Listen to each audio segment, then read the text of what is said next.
লক্ষ্মীপুরের রামগঞ্জ উপজেলার করপাড়া ইউনিয়নের গাজীপুর বাজারে ইসলামী ব্যাংক বাংলাদেশ লিমিটেডের এজেন্ট ব্যাংকিং শাখার কার্যক্রম আনুষ্ঠানিকভাবে শুরু হয়েছে।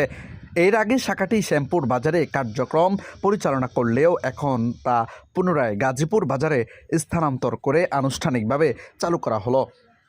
আজ রবিবার সকালে এজেন্ট ব্যাংকিং শাখাটি পরিদর্শন করেন ইসলামী ব্যাংকের সিনিয়র কর্মকর্তারা। এ সময় প্রধান অতিথি হিসেবে উপস্থিত ছিলেন ইসলামী ব্যাংক বাংলাদেশ লিমিটেডের হেড অব ব্রাঞ্চ বিভাগের assistant vice president AKM Giasuddin. অন্যান্যদের মধ্যে উপস্থিত ছিলেন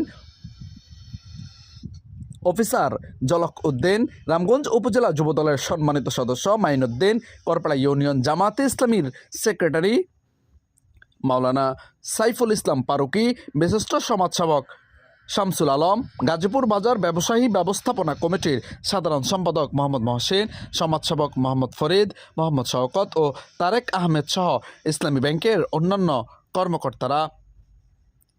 স্থানীয়রা আশা প্রকাশ করেন, এই শাখার মাধ্যমে গাজীপুর ও আশপাশের এলাকাবাসী সহজেই ব্যাংকিং সেবা গ্রহণ করতে পারবে। পারভেজ হোসাইন, আমার টিভি।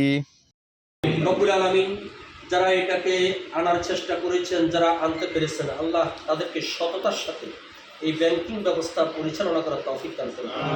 আল্লাহ, আমরা যারা হাত তুলেছি আমাদেরকে মাফ করে দাও। এখানে যারা কাজ করবেন তাদেরকে যোগ্যতার যাদের অভাব আছে তুমি তাদেরকে যোগ্যতা দিয়ে পরিপূর্ণ করে দাও। রব্বুল যে পরিমাণে হোক, যে প্রসেসে হোক, আপনাদের এলাকার জন্য, আপনাদের জন্য ইনশাল্লাহ আমাদের বাইরে আছে। আমরা ব্যাংকিং সেবার ইনশাল্লাহ সম্পূর্ণ করতে চেষ্টা করব। আপনারা আমাদের সহায়তা করেন। আমাদের ভাইরা যারা নব উদ্যোগে এই শাখাকে নিয়ে আসছে ওনাদের জন্য দোয়া করেন, আর আমরা আপনাদের জন্য দোয়া করতেছি। আপনাদের